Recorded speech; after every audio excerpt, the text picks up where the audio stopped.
কথা রাখেনি। 33 বছর কাটলো, কেউ কথা রাখেনি। ছেলেবেলায় বৈষ্ণবী তার আগমনী গান হঠাৎ থামিয়ে বলেছিল, শুক্লা দ্বাদশীর দিন অন্তরটুকু শুনিয়ে যাবে। তারপর কত চন্দ্রফুক অমাবস্যা এসে চলে গেল, কিন্তু সেই বৈষ্ণবী আর এলো না। 25 বছর প্রতীক্ষায় আছি।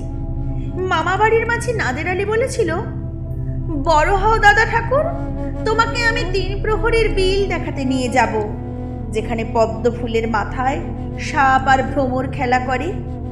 নাদের আলী, আমি আর কত বড় হব? আমার মাথা এই ঘরের ছাদ ফুঁড়ে আকাশ স্পর্শ করলে তারপর তুমি আমায় 3 প্রহরীর বিল দেখাবে? একটাও রয়েলগুলি কিনতে পারিনি কখনো। লাঠি লজেন্স দেখিয়ে দেখিয়ে চষেছে লস্কর বাড়ির ছেলেরা। ভিখারির মতো চৌধুরীদের গেটে দাঁড়িয়ে দেখেছি ভিতরে রাস উৎসব। অবিরল রঙের ধারার মধ্যে সুবর্ণ কঙ্কন পরা ফর্সা রমণীরা কত রকম আমোদে হেসেছে। আমার দিকে তারা ফিরেও চায়নি। বাবা আমার কাঁধ ছুঁয়ে বলেছিলেন, দেখিস একদিন আমরাও। বাবা এখন অন্ধ, আমাদের দেখা হয়নি কিছুই।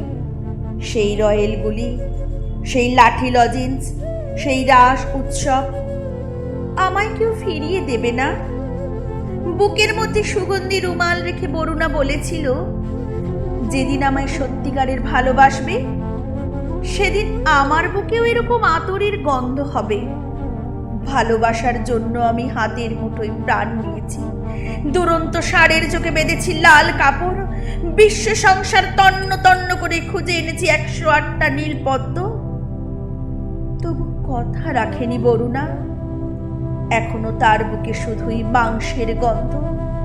এখনো সে যে কোনো নারী। কেউ কথা রাখেনি। 33 বছর কাটলো, কেউ কথা রাখে না।